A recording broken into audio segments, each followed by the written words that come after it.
and her gaggle. We tried to live and let live, that was our generous haggle. Oh, but now that won't work, now we're in a real battle. That's quite the throne of lies, but I'd like to knock down your castle. Your history is a carcass, and I'm a very hungry jackal. Since I can't get that sexy as a kite, stuck here dreaming about slime girl thighs. Might as well take down the global sensorial machine. I want to read about men kissing. Who are you to call it obscene? Keep up the pressure, those processors can't cope. Let's give them a collective nope. Nope, nope, nope. Nope, nope, nope. Nope, nope, nope. Nope, nope, nope.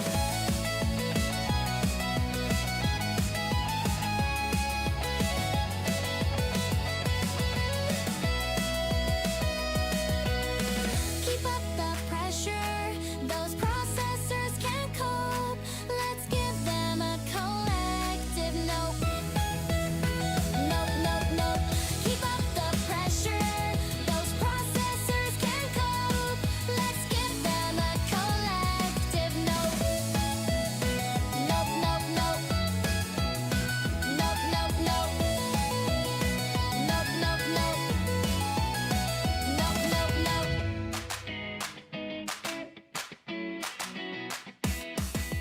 Oh, it's that time of the week again. Yes, it is Monday, and I have made it.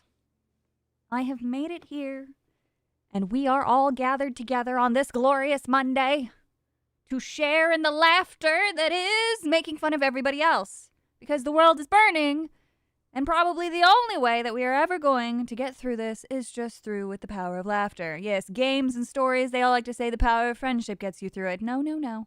No, no, it's laughter. It is indeed laughter. Good morning, both to you, YouTube, and to Kick. Good morning for some. For me, it's morning. I got out of bed about 2 hours ago because I am your favorite piece of shit on the internet. So, what is it? 4 o'clock Eastern? That sounds about right. 4:04 is my new start time because I think it's funny. Everything I do is both for the memes and for the lulz. What happened today? Well, today I don't know, but there's been some things that happened this weekend, and we're going to do a little slowdown today. We're going to do something a little different today, mostly because I'm a bit neutered. I'm very tired, and I spent most of the morning crying my eyes out just because of Genshin. Oh, man, that game makes me cry so easily, man. Oculus, thank you so much for the TV! Hello, Savvy, paying up the tea tax. How was your weekend? It was full of tears. Full of many tears, but that's just because I watched some Genshin cutscenes. God, I'm so pathetic. I am an easily moved individual. If you show me a beautiful landscape, chances are I will just start crying. So that's fun, it's fun. What did Genshin do to make you cry this time? Oh, man. I won't spoil it, but I'll give you a little recap. So the world of Tevat has laws, kind of like, our laws of physics, gravity, blah, blah, blah. And so within this fictional world, they've created ways of constraining certain powers that could be, overpowered without some sort of weakness. And so this emphasis was on the concept of names and stories and really kind of tying in how that works finally a little bit more. So Durin's character quests, very well done. There's a couple things where you're like, wasn't that a little too direct by your own logic? But you excuse it because there's only so many ways that you can say certain things. And then, of course, the exploration of certain relationships between mother and son, friends, that kind of thing. It was just beautifully done. Absolutely beautifully done. Some of it gets a little too juvenile for my tastes in between, but it's the core messaging, the primary delivery, and then, oh my God, the Japanese voice actors. My favorite scene, I don't even have to describe it. Nothing really happens on screen. It's two amorphous blobs, essentially, just on screen. And then you're relying on the delivery of the voice to convey the emotion. And the Japanese voice actors, I swear, man, I just close my eyes because I read so fast. And then I just close my eyes and I just absorb the way that they speak and the way that they deliver. And even though technically the story is not directly relatable to me, it's still the concepts that are timeless. And so when you feel that from the voice actress, just wow, you can't help but shed a few tears. Oculus, thank you so much for the tippy. Also paying the femboy tax. Bless you. Yes, that is that is the most important of taxes. Where is there not drama, Savvy Tan? That's a good question. There's so much drama every year. The Seiyu industry is top tier. Bro, I was so moved. It's real acting. Real acting. Who knew? Such things are wonderful. Oh, man. Laughing besides crying at Genshin. Literally my existence right now. Just cry to Genshin and then get through chores. That's it. Especially stupid ones like the Iron Mouse controversy. Oh, we'll be talking about some of that today. Not necessarily Iron Mouse herself, but we're going to poke some fun at just some of the responses and the way that I think some people are handling this. My mic looks like it's going to fall on my head, but all right. Well, we'll just see what happens. The Gremlin is indeed live. We are. Today we're going to start off with the talk of AI. So, there we go. It loaded. This was an interesting post. Now, David Jaffe, I don't know if I've ever pronounced his last name correct. I apologize if I've gotten it wrong. David here, he's been in and out of drama with other people within our little sphere of terminally online gamers and creators and things like that. Now, I don't know enough about him to know directly his beliefs or things like that. But the things that I've seen, the clips that I've seen, the people who float around him, the people that he responds to, unfortunately, all of that has come across my shit once in a while. I remember the thing between him and Vera being disgusting on his part and rather hypocritical given his beliefs. But given who he circles around, I found this post interesting. I agree with him. I think what David said here is very reasonable. Now it's clear. I think it's clear, and just like in my case, this is going to be something that maybe he should have also prefaced a little bit, but I'm going to preface it here. So I have no idea who Goonswarm Games is. I don't know who they are. I don't know what they've done. Somebody briefly gave me a rundown, which apparently they've actually made games before AI. And the reason why I'm bringing up AI is because it's obviously important. So there's not too much that can be said about this.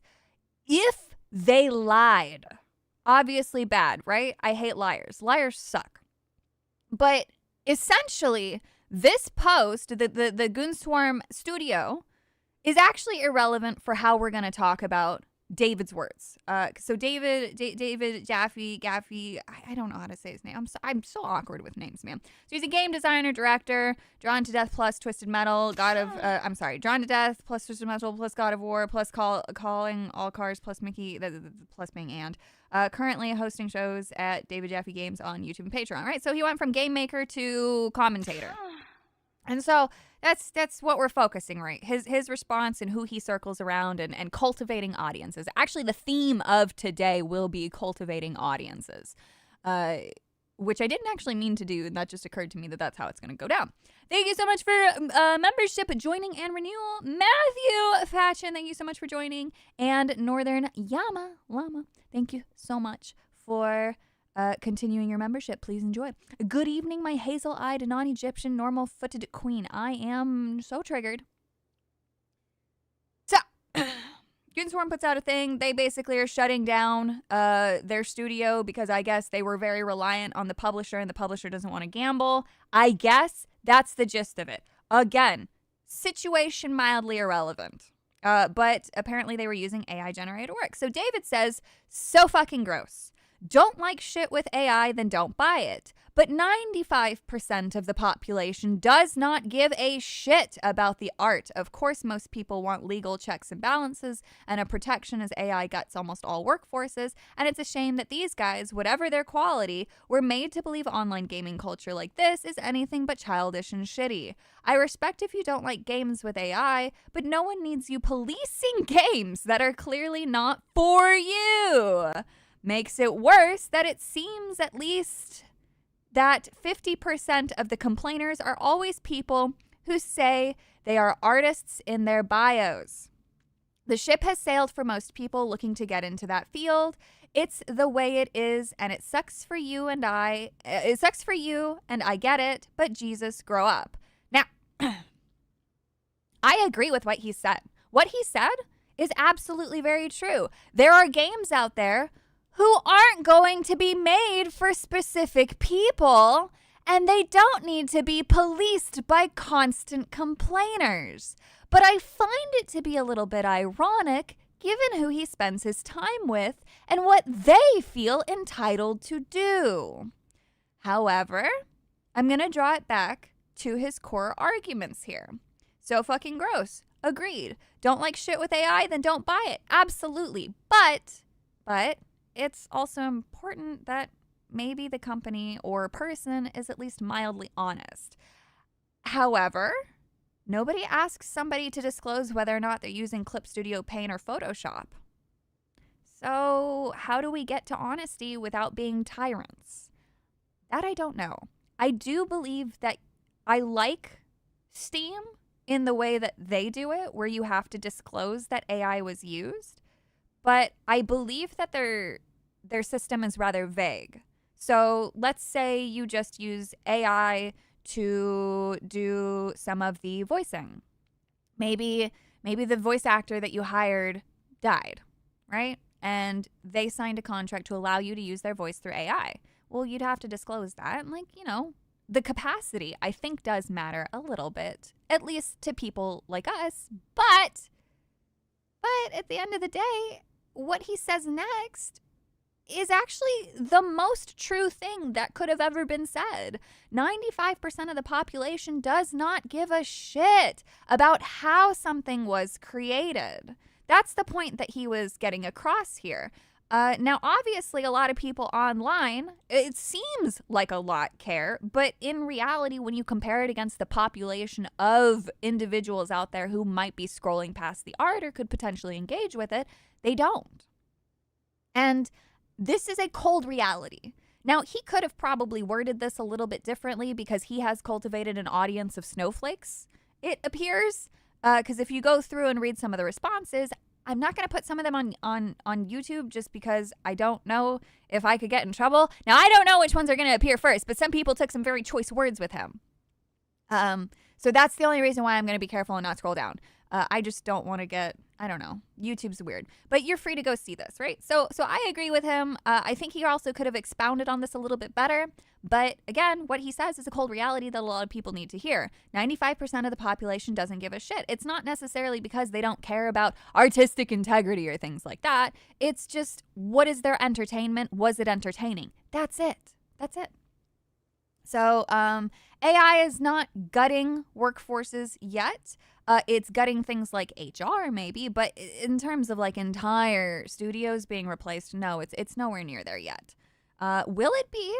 Possibly, but I think that it's going to be a much more nuanced discussion. I believe that obviously certain companies are going to try to go all in before they're actually ready, and it's going to ruin them, and that will be karma. Those are cause and effect, right? You can either ease into a tool or you can look at it like it's salvation for your bank account, because apparently 7 yachts is not enough. You have to have the 8th yacht.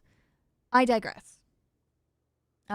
Obviously, we're not talking about small scale individuals and independents and things like that who are just looking to have more access to things that were previously gatekept through the power of money, right? I personally, right? That's my example. I have an example. I enjoy using Suno AI. I enjoy writing poetry and music and things like that, but I am... I'm sorry, lyrics. I don't write music. I need to, I'm trying to be better about which words I use. So, I enjoy writing poetry that then I can use Suno to turn into song for myself. I don't necessarily put anything out there other than the memes. I have put some stuff on an account that I don't advertise, so that way I can listen to it wherever I want on the go. But it's not a replacement to me, because even though the words are my own, the melody is not, and I'm not getting exactly what I want out of Suno, but it's good enough to where I just have fun with it. But I would love to still hire a human being to create exactly what I want, but at least now I have a starting point through Suno, right? So there's different ways to go about it. I don't look at Suno as a replacement to a musician or somebody's voice. I look at it as a way to explore things for myself, because I'm far too lazy to make the type of money that I need to be able to have, 100 people give me their version of the words that I've written in song, right? It's very difficult. Now it's completely different though when you have an actual orchestra and a team and genius people, then like you can just trust that to make something beautiful. But most people are not working with that. I think I'm trying to over explain this portion because it's a little bit of a delicate song and dance. And to me, the conversation is much more nuanced than, is one thing good, bad? Well, no, it's a tool, and the way that we talk about the tool should reflect the type of nuance needed when judging the tool as well, right? I don't know if any of that made any sense. I don't know. I'm still finding my proper wording with this to try to make it less wordy. The Mystery 809, thank you so much for continuing your membership. My God, 15 months. How time flies. Hope all is well. Any thoughts of Brown Dust 2 deciding not to put the game on Steam anymore due to Steam denying them? We can talk about that briefly. I talked about it on Twitter. Basically, they all but confirmed that there's something within the game that Steam doesn't like, and I suspect that it's something new. Oh, excuse me. New based off of the censorship now with Visa and MasterCard coming in. But now, I'm not going to sit here and deny that Brown Dust is not spicy. It's very spicy. But there's literal sex games. So we just have to wait for more information. And I can only hope that the Brown Dust team decide to be more open and transparent. But since they're not, we just have to infer what we can. And from their post that I read, it's specifically about in-game concepts that they refuse to change. Now, they refuse to bend the knee to censorship. When it comes to their games, and so they change the age rating and things like that, and they do some very extreme things in terms of fan service. I have never seen a womb sword before, or armpit swords, right? That's what I mean by extreme. That's creative. That's very cool. So I had fun. I have fun with that, but I can just see how things are. What they are with Steam, and they're uneven and stupid and dumb. But Brown Dust already has a PC client, so I don't even know why they're chasing Steam. But yes. Anyway, back onto this point, right? So the AI thing. So we're going down each and every sentence to make sure that we cover this as thoroughly as possible. It's a shame that these guys, whatever their quality, were made to believe that online gaming culture like this is anything but childish and shitty. Well, what have we been dealing with for a long time, dear David? What have we been dealing with for a long time? About things being called problematic, about studios being lied about because they didn't bend the knee or they looked a certain way. How many people remember the article saying it's 2024 and studios still look like this? And it's a picture of just a handful of white dudes who got together to make a game because that's what they wanted to do. They just made a game, right? So it's the same concept there, and it's a little bit sad to see that he's not actually aware of that, about how ironic all this is, given who he spends his time with. I respect if you don't like games with AI, absolutely. Nobody should have to like something that they don't want, whether it's about AI, the topic at hand, the art style, the colors used. It doesn't matter. If you don't like a game for a specific reason, you're absolutely free to say that. And you're free to be made fun of, too, if you put it out there publicly. I absolutely get made fun of for things. David gets made fun of for things. Everybody will get made fun of for something that they don't like. Everybody has one thing that might be popular that they don't like for whatever reason. We don't even have to make this about some sort of controversial thing. There are lots of popular things I don't like, and some of them are for very silly reasons. Not because of, oh, the writing's bad, or this actor has bad politics. I'm not even going that extreme. For instance, an incredible show that's won awards that people love is Breaking Bad. I'm going to get canceled here, but I can't get through the first few episodes without falling asleep. It's one of the few shows that for whatever reason, I just can't get into. I know it's an award-winning show with an incredible storyline and characters that people love. I just can't. It's not even that I dislike it. I just think it's boring and I can't get to it. So that's just, I don't know. That's just how it is. If you just don't like something, you just don't like it. And that's totally fine. But no one needs you. Now this is where it gets very funny. This is my favorite line still. But no one needs you to police games that are clearly not for you. So where have you been? Where have you been since 2016? Where have you been when they called Lara Croft problematic? Where have you been when they wanted Samus to change? Where were you when Eve dropped? Not to, play up on that meme, but come on, man. This is where you decide to say this without any form of self-awareness? I just find that that's fascinating. Again, with who you spend time with. You're free to dislike something. You're free to criticize it. But that's not who we're talking about. If people wanted to criticize Stellar Blade, absolutely go for it. If you think she's a big-titted bimbo with nothing else to her, that's your prerogative. But where it goes south is when people genuinely want to kill other people over a game. Or they say this shouldn't be made. Or she shouldn't look like that. Or you're a gooner for liking it. I can look at Eve without popping a boner. Why can't you? So it's fascinating. It's just very fascinating that there is a lack of self-awareness. And I just, for the life of me, can't imagine he genuinely pressed enter without realizing it. I couldn't imagine being so stone-faced. Makes it worse that it seems that at least 50% of the complainers are always people who say that they are artists in the bio. Now, this is my favorite part, and then this actually speaks more so to the art community. So the Western art community is full of mentally ill retards. I would know. I'm one. But they take it to an extreme that is not fun. It's one thing to, look at two characters breathing the same air and think, yeah, I want to draw them filing taxes together, right? Like, that's my mental illness. But then you have the mental illness of these barely been doing art for 5 months individuals who take it upon themselves to organize harassment campaigns against anybody that they don't like under the guise of AI. So regardless of what Goonswarm was doing, it doesn't matter.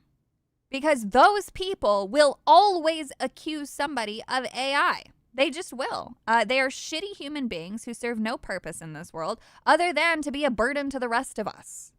And what's fascinating is that he doesn't fully understand that there's actually another component to it. Because the other thing that every single one of these accounts, and this is anecdotal, but I have personally been on the hunt for this.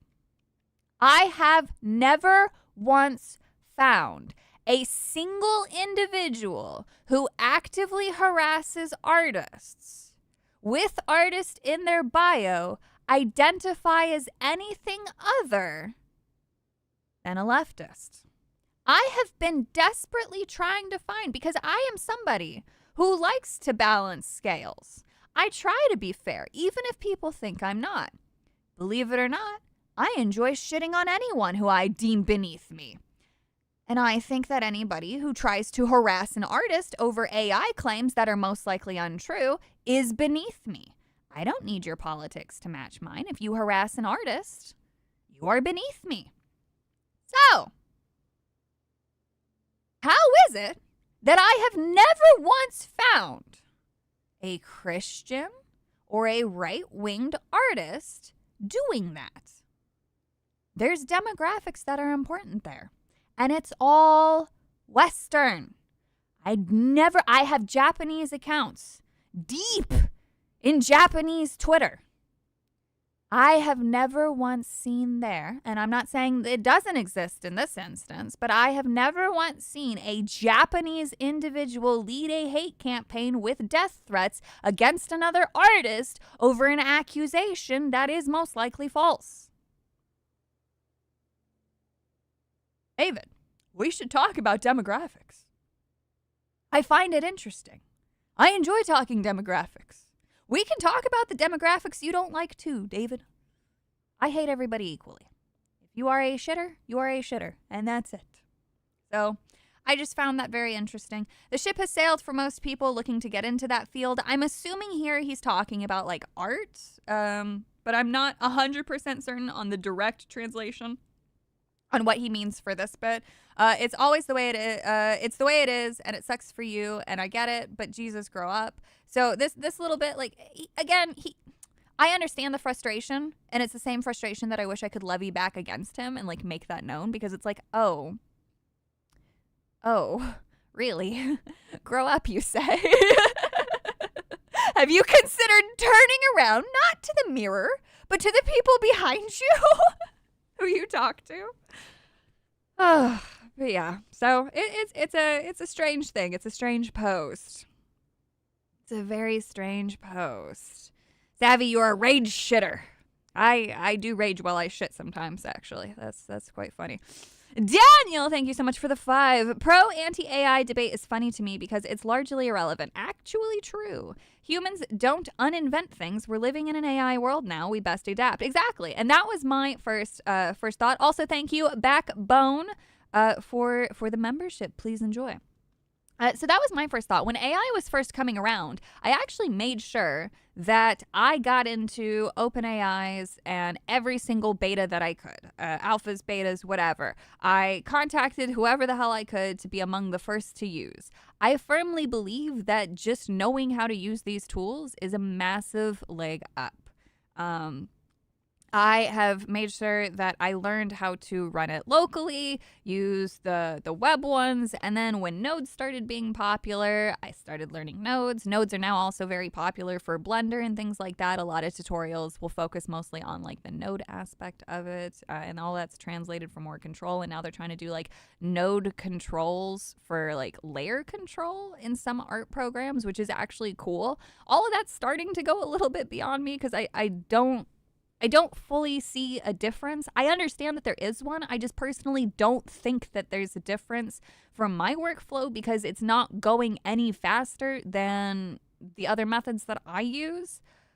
I'm just not too sure. But I also have no idea how it works for other people. Now, again, I acknowledge that it's most likely better for people, and I don't doubt that there's more control or whatever. But for me personally, I don't see it, right?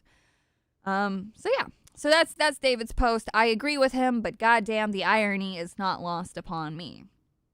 Now, we got some Hassan stuff to talk about. We got some goofy Aiden Ross stuff to talk about, and then we got the burnt peanut situation. So that's your little preview for what's coming. Japanese savvy konnichiwa. I can't read from here. Hashi bami iro mi. Poor translation, hazel eyes. I purposely read all of that very wrong and in a terrible accent, mostly because we should not do that kind of cringe. But no, I do have a Japanese art account. I don't talk to really that many people on that one. I just enjoy following artists. I see no American politics. I see no American posts. It is so freeing. It's just art. It's just the most beautiful stuff I've ever seen. It's new stuff I've never thought of. It's great. I have several accounts like this, and then I have other accounts where I have done commissions and things like that. And I don't know, that's just kind of like the joy of having a skill set that you can sell that doesn't rely on an identity. Like, it's just like, here's the talent. You don't need to see who I am.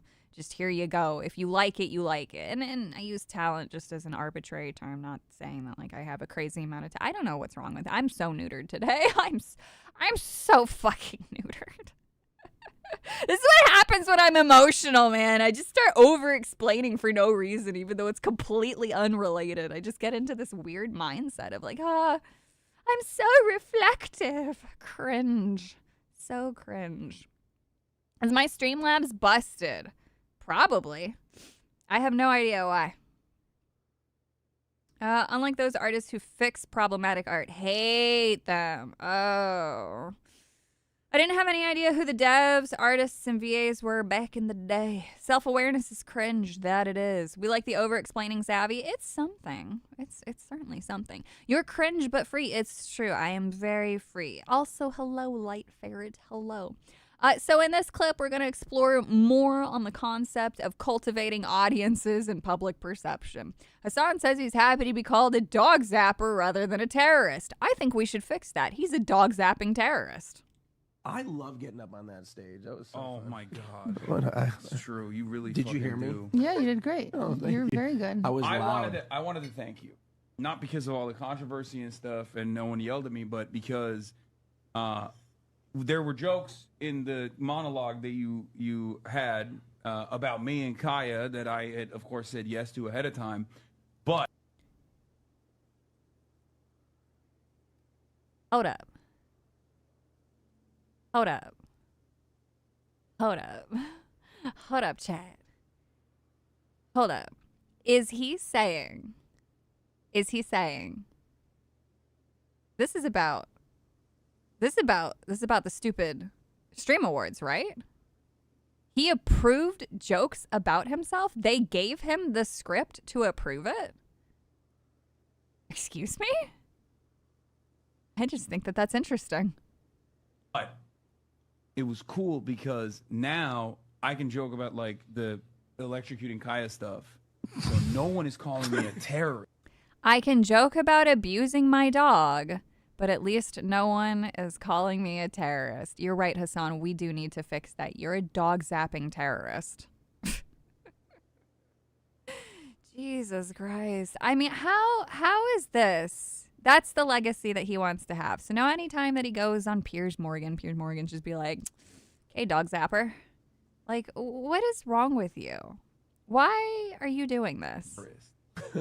I realized because like past 2 years, everyone's like, "Oh, he's a terrorist." Oh, I've he's a made terrorist. terrorist jokes about you, but no. Oh no, that was Wait. fine. You making those are fine as well. Wait, but what? everyone You made terrorist jokes about? I'll call him anything. Yeah, me too. But Interesting, isn't it? It's just so interesting. but everyone was calling me a terrorist for the past 2 years because of the Israel stuff, right?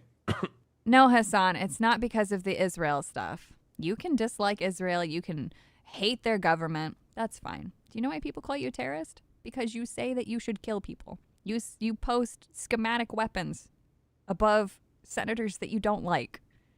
You had terrorist propaganda on your stream. I promise you, nobody gives a shit about how you feel about Israel. It's everything else, you dummy dumb. You put terrorist propaganda on your stream. That's why you're a terrorist. Which sucks for Israel because everyone's on my side now. Suck my dick.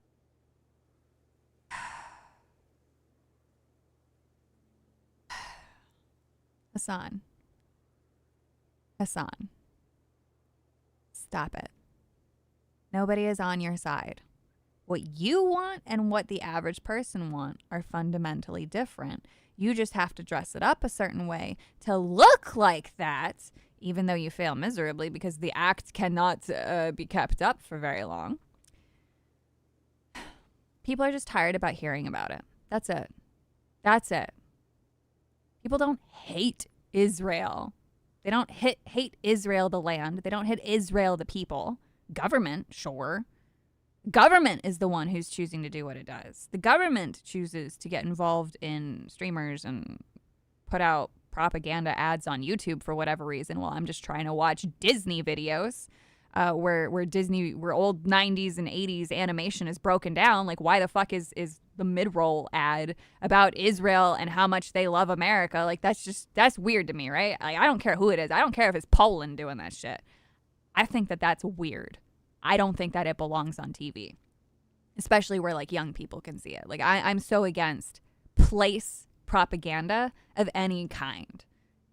And just to be clear, the reason why I brought up Poland is because I'm part Polish. I have Polish family in Poland. I would not want to see an ad for how great the Polish government is because it loves America, right? Like that's not okay. That's weird to me. I don't like that. Dick. Anyway, it's true. Hey, Well, hold on. Hey, you ever been on Fox News? No. Just Yeah, get Yo, let's get there. But my point is like that was like much trickier, I think, because like when people say that, then other people are like, "Ooh, what is it? Oh, well, like this guy's controversial or whatever." But now, like, oh, you zap your dog, it doesn't hit the same as hair. Wow. He thinks being called an animal abuser is fine and funny. That's so weird. That's so weird. There it is. So I feel like that's a better substitute. Let's unpackage that. I'm trying to Okay. find the silver lining here. Okay. Right. You know, I think it'll only get better. I love that. I think, you know, every year I learn a lot. We learned a lot this year. Learned a lot. I'm telling you. Learned a lot. Put me up on a podium. What'd you learn? I won't say. Press. You learn nothing. You literally learn nothing. That's it. That's it. It's the strangest thing. If he thinks it's cool and funny, we should call him that more. Well, we should call him a dog zapping terrorist propagandist. I mean, that works. Most terrorists also harm animals. Yes. Yes, they do. I hope it never gets better for him, says Master Gowan. Well, I mean, he wipes the sweat from his brow with his, $1,000 bills, but he's the one having crash outs, and it's pretty funny to watch. He's very upset still that he obviously didn't win anything, and he's trying to turn it into a W for himself, and he just talks about himself, and I don't know. This is weird. I don't know how I even love the language here, actually, of the table. Is this how it always is? I don't watch any of his content. I don't care. I only ever see the clips. But, look at this. Look at how close these three are, and then look at him. I just think that language and setup is very intentional, even when they do it subconsciously. And I find things like that to be just so fun to look at. I'm not saying that they don't like him. I'm just saying that the setup is interesting. It's just fascinating. Why would you choose to do it like this? Why is there a gap there? Why are the three of you collected? Why don't you have a round table where everybody can be equally spaced? Why is the camera fixated over here where he's in that perfect threshold of, drawing the eye in? If you actually follow things, this empty gap draws you closer to him than it does them because now they look a little cluttered. From a visual design perspective, I wouldn't call this setup very well unless you're trying to focus on someone. Oh, man. We lost John Chon for this. Yeah, I don't know. Isn't he the one who got out fine? He's the main event of the podcast? I wouldn't know. I have no idea what this is. I don't know what's going on here. It's just a goofy setup, and I think that it's all just funny. But yeah, no, I don't think that... terrorist, one could argue if he was just being called a terrorist, it's easy to argue against. Now, terrorist propagandist, that's a little bit different, but calling him straight up a terrorist because he's never taken a terrorism action, like he's never blown up a building, obviously that's easy to deny. Dog zapper, however, that implies that he should not be around other living creatures. This is arguably worse than that because by calling him dog zapper, again, why would you let him near something small and helpless? Why would you do that? I am the table. He is a terror promoter. He really is. There's nothing positive. He has nothing positive. But continuing on. I can't actually believe I'm going to say what I'm about to say. Aiden Ross says he stands by his statement about female streamers and their viewers, but respects the PR from Plaque Boy Max. I don't know who this is. I sort of know who Aiden Ross is, and then I sort of know who Fearbuck is. I think he just posts stuff, and then that's it. Right, so easy to deal with. So Plaque Boy Max responds to Aiden Ross saying that nobody watches female streamers unless they want to get with them or have weird fantasies about them. This is some bubble shit, because maybe your audience gang, but come on, bro. You're telling me Vanilla Mace, QDB, Yona, Wendy, Ortiz, Senna, you're telling me that people just watch them because they find them entertaining? That's cap, bro. That's cap. Well, no, actually, it's not entirely. So I'm assuming that this is Aiden's username. I respect the PR, and I will admit, if it isn't Wendy who has actual female fan base, I stand by my statement. Female streamers are watched by men. That's why they are all in under the radar relationships and won't tell their audience to farm parasocial chatters. So both of these things are correct, and the only reason why both of them get to be correct is because some females do actually cultivate a female audience, but for the most part, in terms of popular females, especially the ones mentioned here, like Cinna, QT Cinderella, Pokimane, those ones, that's who we're talking about. I don't know these other names. I've never heard of them, actually. What Aiden says is 100% true. When you cultivate an audience to come up, when you start, actually, no, let's start this a little bit different. So back in the day, many moons ago, when I made that video from 10 years ago, that was a play on the type of audiences that were cultivated by looking a certain way. Over the years, I have received basically instructions on how to be popular. And one of the big things coming from all the top guys that I knew was, well, you shouldn't advertise the fact that you're in a relationship. You shouldn't say that. Even Twitch staff have said that to me when I ask them for just any tips on, hey, what do you see, in terms of people growing? Like, what do you see as successful trends? I wasn't necessarily mentioning women, but everybody brings up the relationship thing, right? And so when you you can address yourself a certain way. You can also dress yourself a certain way, and that will cultivate a specific audience. And the fastest and easiest way to grow is to cultivate an audience of men, especially on Twitch.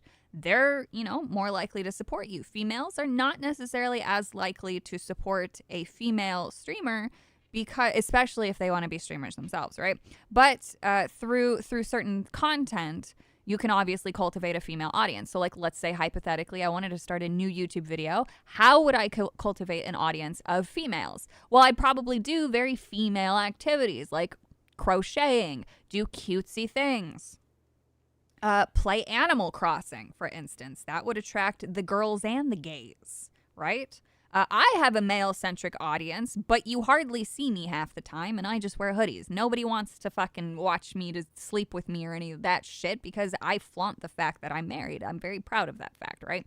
So I've cultivated an audience then that will not try to watch me to get with me because I make it very clear that I'm in a relationship. You can't change the parasocial behavior of terminally online individuals. There will be a large chunk of viewers for a streamer who presents themselves as single, regardless if they are or not, who want to try to get with that person, whether it's just in fantasy form or maybe they actually try to talk to you at a TwitchCon event or somewhere, or maybe they find you and then it gets really scary, right? Never had a problem with my streamers having relationships. Well, exactly. And so that's very anecdotal. Like, to me, I think that it's very irrelevant and I think it's very stupid, but it doesn't change the fact that most of the people who watch Pokimane, for instance, are just fulfilling a fantasy. It's not because she's entertaining or has anything groundbreaking to say. We've seen her talk like a dumb, blonde Californian bimbo who offers nothing of value to society other than the fact that, well, she keeps the boys busy for a few hours after they're done at college or high school or whatever. She has a younger audience. If she were to show the demographics of her stream, I guarantee I'm not wrong. I would put money on that. She has a male-centric audience, right? And so what has she been doing? Well, she's been crashing out over the fact that she's single. But is she really? I don't know. We may never know the truth. Now, she did put out that video recently about celibacy, which was really, really weird. I don't know if she's trolling. I don't know if she's genuinely crashing out. She's not celibate necessarily by conscious choice, just for the sake of being celibate. No. The reason why a woman like her would ever do something like that is because she can't trust anybody. If I were Pokimane, I absolutely would never give anyone the time of day because you can't trust them. You have no idea what somebody's intent is. You can't hook up with somebody because you don't know if they're secretly filming it. You don't know if they're just going to run to Twitter. It's actually a really sad life, and in a sense, I'm sort of humanizing the choice here from Pokimane. But by no means do I pity her in the slightest because she's chosen to be a dumb bitch in a good chunk of her shit. So, you reap what you sow, but at the same time, you can be aware of the reality of the situation. And I think that that's the smart thing to do, is to remain celibate once you reach a certain level of fame, whether you accidentally stumbled into it or you put yourself in that position. In her case, she put herself in that position. She chose to do the things that she said. She chose to make the alignments that she did. She chose to cultivate the audience that she did. She chose all of that, right? This wasn't like some child actor who just got thrust into Hollywood without knowing what the hell was going on. There are some very sad cases of where, yeah, you should remain celibate, but not because you chose the life path that you did. It's just because you got screwed up, and it just happens, right? Married women shouldn't be seeking male attention from men who are not their husbands unless he's gay. Yeah, well, even then, you shouldn't even necessarily be seeking attention from anybody. You should be able to just function, right? Like, this concept of every single thing being attention-seeking behavior is just so annoying. But that's a completely different rant, which has no bearing on this. But anyway, my point being is you cultivate the audience that you want that's going to, align with what you're after. Pokimane wanted to be rich. She wanted to be popular. She wanted the attention. So she cultivated the admiration of men. And that's just it, right? So it's different. It's different, and it's a thing. But unfortunately, and this isn't like a dig at anybody. This is just the way of the world right now. We could change it. We could adjust the culture. Not that men necessarily, like they're always going to be driven by horny, right? I shouldn't even just say men and women, right? Humans are horny creatures. There are so it's to even the playing field too. There are lots of dudes who are watched just because they're attractive. There are dudes who had an easier time getting popular because they're attractive. The exact same thing happens in reverse. There are very popular male YouTubers and male streamers who get harassed by females, who get inappropriate emails, who get, very large dollar donations from lonely women. Right? So it's not just a male-female thing. It's about cultivating an audience for what you want out of life. I personally don't give a shit about money, for instance, right? Like there are ways that I could have definitely done my entire online persona very different to ensure that I got a shit ton of money. And for a time actually on Twitch, I did do the parody stuff, and it definitely paid a lot more because I had my tits out. It paid a lot more. But I stopped doing it because it gets tiring playing a character. I want to choose to play a character. I don't want to be forced into playing a character every single day. And that's what a lot of people got stuck with. And that's where actually a lot of people like Pokimane come in. There's a lot of self-loathing that comes in with constantly streaming a character. I think Pokimane is a bit different than how she presents herself online because she's constantly picking and choosing her words carefully. Because she cultivated a specific left-leaning audience, and she can't speak as freely. If I drop, say, an F slur or call people retard, nobody's shocked, right? But if Pokimane were to, let's say she stubs her foot and she drops a slur or she drops a retard or whatever, suddenly the whole thing's up in arms and she has to craft a 7-letter paragraph apology about how she's going to take time to reflect on her behavior and how she's hurt people. Right? So that's the difference, right? I don't give a shit about that. And I'm not comparing ourselves just to compare like, oh, I'm the better person. I'm just saying we cultivated different things based off of what we want. I don't give a fuck about money. She cares. I don't give a fuck about attention. That's something that she cares about. That doesn't make me better. It just means I have a different focus, right? And so you can look at the pluses and minuses of this. Now, granted, I also don't stream every day. I don't go out of my way to do shit. I'm not trying to collab with people. I'm not trying to grow. I'm not trying to do anything, right? Obviously, she takes this very differently than I do. And so you can see how it's paid off, and then you can decide from there if you like the business model or not. Like, that's just as simple as it is. I think the money will eventually come, Savs. Well, I'm not. No. It's not about that. It's not about that. I don't give a shit about that. I'm not concerned about that. That doesn't bother me. I'm here. Cultivate me. Get out of here. Ah! My point merely was that there is very clearly different approaches and decisions pay off.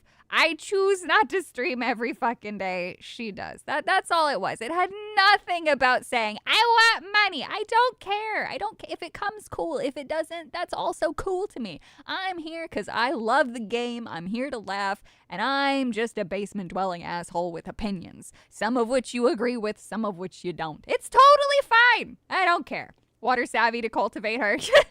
God damn it. But yeah, so that's that ramble. But I don't know why people get defensive and up in arms over this. Like, it's okay to admit these things. There are demographic differences. It happens to men and women. In fact, actually, no. I won't out anybody. I won't do that. I'll keep my stories to myself. That's probably, you know what? That's just the best way to do it. It's the best way to do it. I'll say it vaguely. I knew a very, very attractive male streamer. Top tier, right? A lot of women wanted. He slept with a lot of women. Holy shit. We were at a convention and he was just speaking frankly with me, and he just looked at me and he goes, "It's gonna be a first world problem, and you're gonna laugh at me, but man, I am so tired of these emails." And I just look at him. I'm like, "What are you talking about?" He's like, "You're the only person who doesn't try to sleep with me. You know that?" And I'm like, "Oh, well, my boyfriend's, over there or whatever." I was like, we're just having a talk, and he shows me this stuff, and I'm just like, God damn, dude, like. For all of the messed up stuff that I even got, while people knew I had a boyfriend, like it wasn't a secret. It's never been a secret that I have always showed my relationships on stream. But some of the stuff that was said to him was like women are crazy, dude. Women are fucking crazy. How do you consciously choose to say some of that? Like, it was making me blush. Like, it was way too forward, way too inappropriate, way too detailed for sending that to anybody. And like, so, I know that other women receive, men go about it differently. They're more likely to just send a dick pic and hope that works for whatever reason. I've never known a woman to fall for a dick pic, but they're out there maybe because guys keep doing it. But like the women, man, they're not sending pictures of their vaganga laid out like a buffet. No, they're sending some raunchy ass shit that I would never write in fanfic. Holy fuck. But yeah, like it happens to both sides, and both sides get the first world things. Like in that regard, like if Pokemon's exasperated with it, like yeah, I totally get it. But just like with the guy, just like with Pokemon, both of them cultivated the audiences that they did, and they're just reaping what they sow. And I never wanted to deal with that because I am easily fatigued. Oh god. Masticawa, thank you for the tippy. Did you ever check out my boobalicious VTuber friend? No, I have not, Cindy. In her own words, she is the anti-Frost. Oh. She was meant to be easy on the eyes because she doesn't hate men. Excellent. Also, you inspire her. Well, that's a terrible thing. I shouldn't inspire anybody. I am a piece of shit who strives for nothing except for self-satisfaction. Pokemon is as old as DSP. I always thought that Pokemon was actually older than me. She's actually younger. I didn't know that. Good for her. I hope she finds somebody soon. I found somebody at 29. I think she's 29, no? Inspiring words from Savvy. Is Savvy's husband single? No. Pokemon is young-ish. Kind of, yeah. The way that she goes about talking about it, though, she kind of like flaunts being, I don't know. I would never want anybody to be forever alone. So if you're somebody who is seeking, even if you're somebody who I disagree with or dislike, I hope that you do find somebody for you. And I hope that somebody is good for you, because it would suck to be forever alone. So I hope that everybody finds somebody, even if I don't like you. And that's fine. Isn't that crazy? It's so easy to say that. Hippo is very attractive. The handsome version of Asmodeus. What are we talking about now? Today's mission, seduce both Savvy and her husband. No, we do not do that. Disgusting.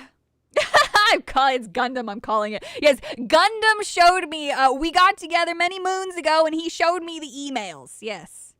Yes, he did. That's no. Oculus, thank you for the tippy. Savvy, are you a fan of Stargate SG-1?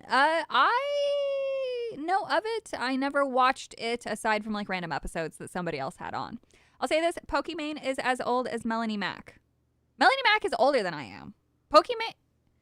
All right, you guys are giving fake news here. How old is Pokimane? She's 29. How old is Melanie Mac? 39. There is a 10-year difference. Please do not lie. Let's not lie. Let's be honest. It's a good year. That's a great year. I'll just, we're going to leave it there. They're making new Stargate show. Oh, with the original producers and writers. Oh, well, you might want to make sure they didn't get injected with the retard. That makes Savvy 35. I will be 35, I think, this coming summer. I try not to think about it. I cry a lot, actually, over my age. Not because I'm... Oh, how do I put this into perspective? Or put this into proper wording? The flow of time scares me. And even though I don't feel like I'm in my 30s, the fact that I am terrifies me greatly. But yeah, I'm 29, big 30 next month. Happy early birthday. Savvy's ancient, basically. Don't worry, 35 isn't so bad. Yeah, let's not, you know what? Let's not dwell on that because I'll start crying. I always tell people I'm every age I've ever been, including this one. This is the youngest you'll ever be, Savvy. Thanks. Try not to worry about it. Like the moment's gone and I'm aging right before you. Oh, man. 30-year-old boomer. I don't know what I am. But yeah, so anyway, this is a very silly discussion to get back and forth in because it's true across any demographic and cultivating any demographic. And the same can be said about men and women, blah, blah, blah. So in a sense, they're both right. And in a sense, they're both, well, not wrong, just misguided. So, comes down to that.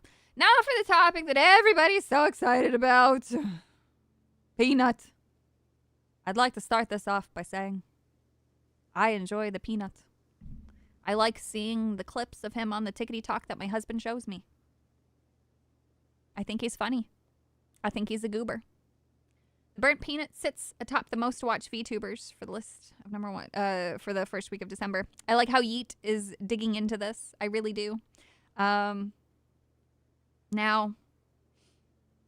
I think that this is funny. 1, 2. I'm assuming he's sharing it with somebody. They have similar viewership, but it's a funny thing. Now, I understand that people are upset that I don't see the reason to be upset with the outcome of the vote.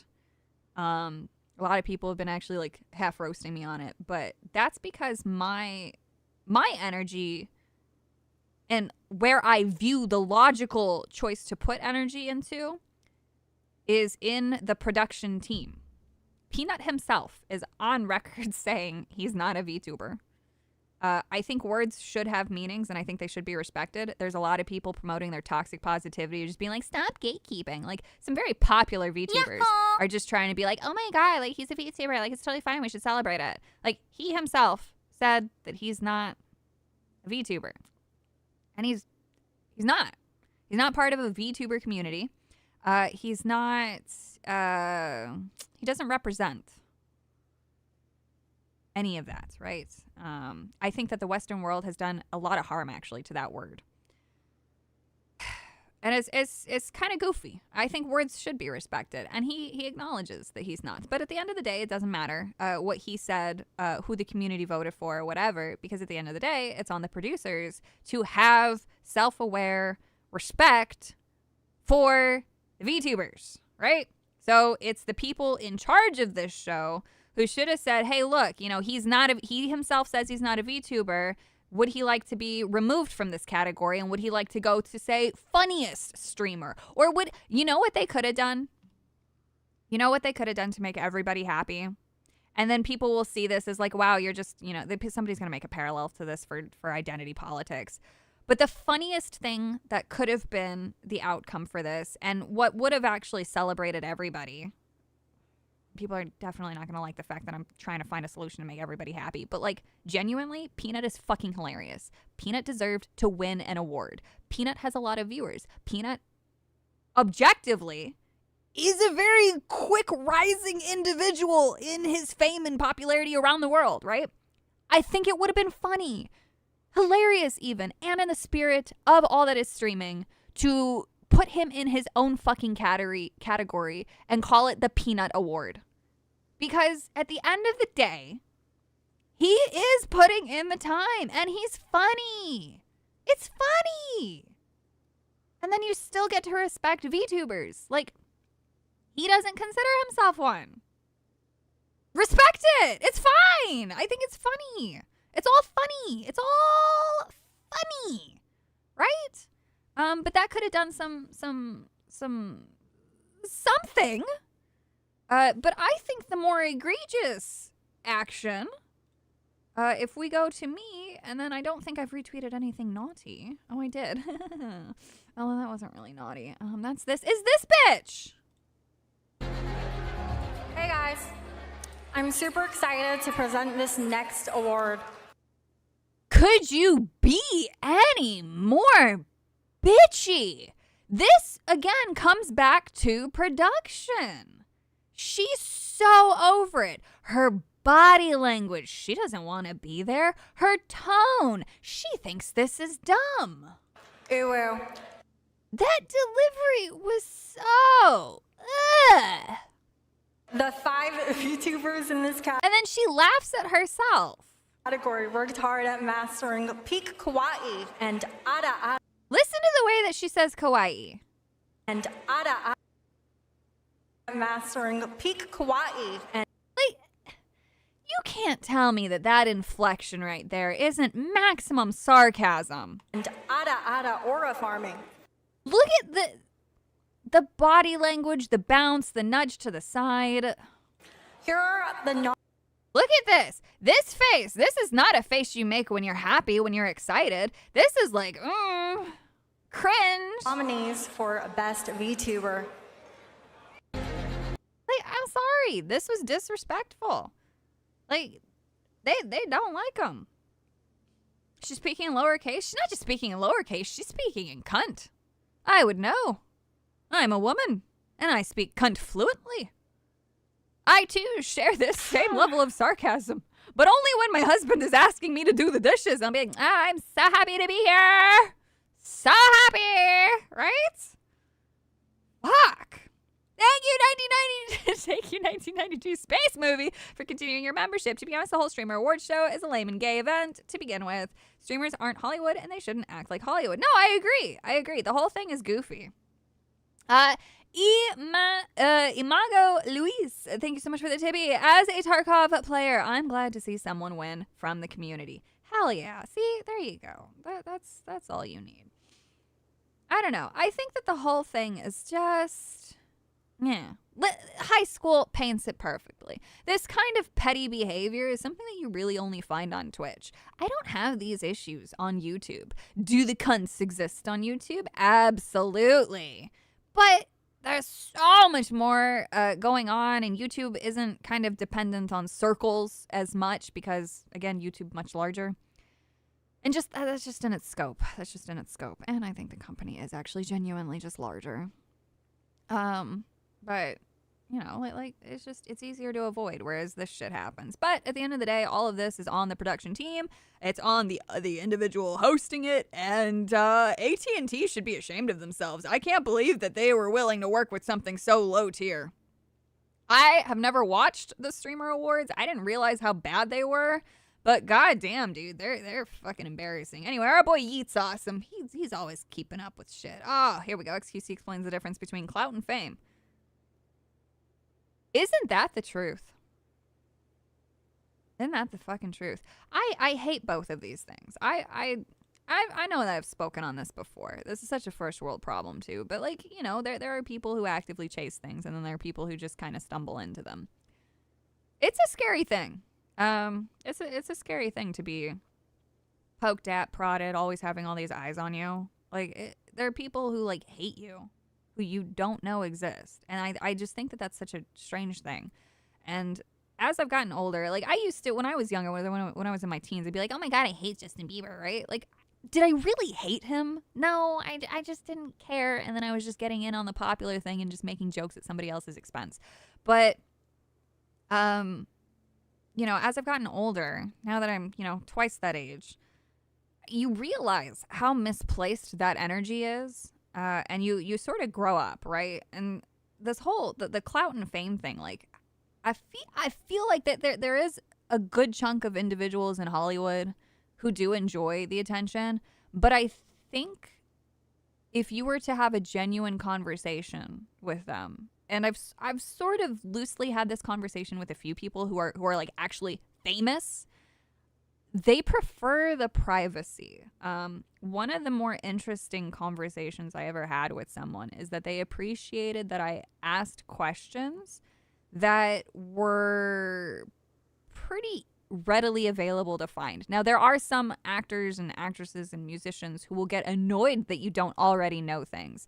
But the few times that I've had just, you know, interesting interactions with anyone who's rich or famous or whatever, they go out of their way to say that they like appreciate that. So I don't know. I just wonder. I just wonder how they feel. Cause like knowing how I feel about even just having nearly, you know, fucking like, and it means nothing. Like if you go to my fucking page, right? Like having nearly 60,000 followers, it means nothing at the end of the day. But when I look at it in just the context of our little bubble and like, you know, all the people or whatever, and like the people who hate me, I don't know. It's scary. Like I don't ever want to sound unappreciative, but I definitely enjoyed social media a little bit more when I had fewer numbers. But it just comes, I think it just comes down to like just feeling overwhelmed with certain things, and not drama related stuff. I just mean like DMs and like I feel rude when I don't respond to people. There's a lot of people who I haven't responded to, a lot of them. And it, like, I don't want to be that, but it's hard. And it's like now you have to pick and choose where your time is, and that sucks. Or you have to question, is somebody just trying to be an asshole and use me? Or are they being genuine and want to be my friend, right? Or am I too much once they start to know? Or can I trust this person? Are they going to leak the DMs? Can I say something unhinged to them? And will that be okay? Or are they just, you know, waiting, you know, 6 months down the road after I feel comfortable and I say something that's maybe not PC? Will they still try to, you know, put it out there? And so, like, knowing that I have those thoughts at this number, like, I just wonder how people, you know, with 100,000 followers or 200,000 followers or, you know, whatever, how they feel about all that. I would assume that the sentiment is the same. Social media is just a time sink in general. It definitely is. One of the biggest things after my dad got on Twitter of all things, I routinely tell him, do not respond to anybody. Do not post. Use X for information. Do not respond. On Thanksgiving, he said that he's glad that I gave him that advice because he caught himself. He started replying to somebody, and then they had a back and forth, and then he told me about it, and he's like, yeah, I'm glad that you said that because I caught myself and I stopped, and I just never replied to anybody again. And I'm like, good, don't, because it's just a time sink. You're probably responding with a bot. The person wasn't even human. You were just fundamentally disagreeing with a robot. And he's like, yeah, that whole thing, how do people get suckered into it? And I'm like, it's the same way you got suckered in. The need to present an argument that you care about in hopes that you sway somebody to your side, but that's never going to happen. When it does happen, it's a beautiful thing, but it is few and far between. I've had conversations end pleasantly. Most recently, I just had somebody call me a Barbie and a dumb bitch, basically, and then they're like, oh, that's how you actually feel? We on the same page. And I'm like, yeah, ho, I could take one look at your account and see that we on the same page. Why you being dumb? What about likes? Likes are different. That's different. That's fine. You can go like stuff. If you want to keep track of things and you organize stuff and you want to go back to it, that's fine. Or if you want to show support for something, that's completely different. That's not engaging. That's not like that's not like engaging in dialogue, right? Dialogue takes more time than just pushing the like button. I argue to make people look stupid. I do the same thing, but even I'm self-aware enough to know that that is a waste of my time. I'm only doing it at that point for my own entertainment. But at the end of the day, my time would be better spent doing something else. See? So long as I'm self-aware, I don't feel bad anymore. Oh, man. But yeah, When you pursue fame and fortune, you lose the ability for the right to expectation. Where did that go? You have to choose according to what is most important to you. Yeah, I think the presentation of that statement could use a little bit more expanding, but it's a pretty good summary of it, to be honest. Good evening. Hello, how are you? This is why I would clear out bots so I could argue getting higher ad rates. So the reason why bots will never go away is because there will always be somebody who wants to min-max efficiency.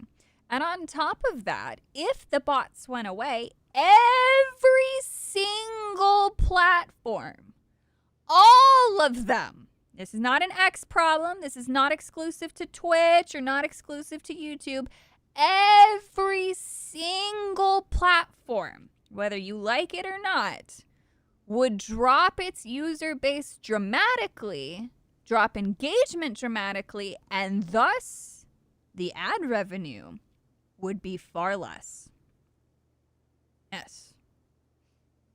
Now, that might make sense to me and you, but guess who wants to feel like they've got value for their advertisement, and guess who wants to extract value? Yes, all the companies. I just mean if I was an advertiser, I would be furious my ad penetration rate is absolute shit. Well, that's the thing, though. That's how stupid they all are. They don't fucking realize they're manipulated. But karma balances that out because the companies rely on that ad revenue, those big dollars. However, the advertisers then get to extract their own value by manipulating platforms. Most platforms give in to advertisers. X is the only one that said, fuck you. And guess what? The advertisement returned anyway because X has the real user power because they have the eyes and the robots, right? YouTube chooses to cave to advertisers. Twitch will cave to advertisers. Kick, I don't believe caves to any of that stuff. They're staying true, which is good for them. But they also have another means of income. Help, the ads are trying to penetrate me. Yes. You enjoy more and you worry less. Depends on what you're responding to, but,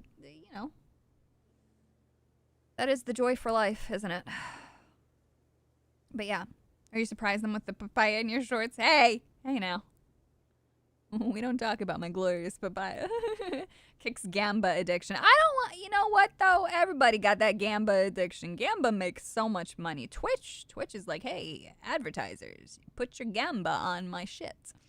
And now we have the ads that are actively malware and dangerous on YouTube, given what Mutahar just covered. I'm glad that he's covering that. The only thing that I have personally experienced, and this was a long while ago, was scam websites. I decided to click on one day. I had an advertisement, one of the sidebar ones, for what kind of gay person are you? It was dressed up as a BuzzFeed, one of those stupid BuzzFeed quizzes, right? Like on the scale of gay, how gay are you? Like, what kind of gay are you? Are you the prissy, sassy femboy? Are you like the fat, bitchy lesbian? Right? And so it was dressed up as this, and this is something that's clearly geared towards younger people. So I clicked on it just for giggles, and I followed it, and it came from a Chinese company based in China that had been in trouble before with scams. So luckily, I put these things in an environment where I'm not going to have any issues. No virus is downloaded, but was there a virus? Was there something? Was there malware? Was there a keylogger? That's so fucked up. And so I found that years ago. I think it was even just 2 years ago or a year and a half ago. I forgot. I'll have to try to go find the screenshot because I sent it to a friend of mine. But I always wondered, how much more of that there was. And it turns out there's quite a bit of it. But yeah, I love pre-modern Chinese history. What? Are you Jeremy K? Sav, you are pretty gay. I'm quarter gay, man. I'm a bisexual. I'm the worst kind of gay. I'm the piece of shit who wants to have her fun and have her cake, which I did. I got to get with women. They annoyed the shit out of me, so I married a man. I could genuinely never marry a woman. I gave so many different types of women a shot, and I was like, God damn.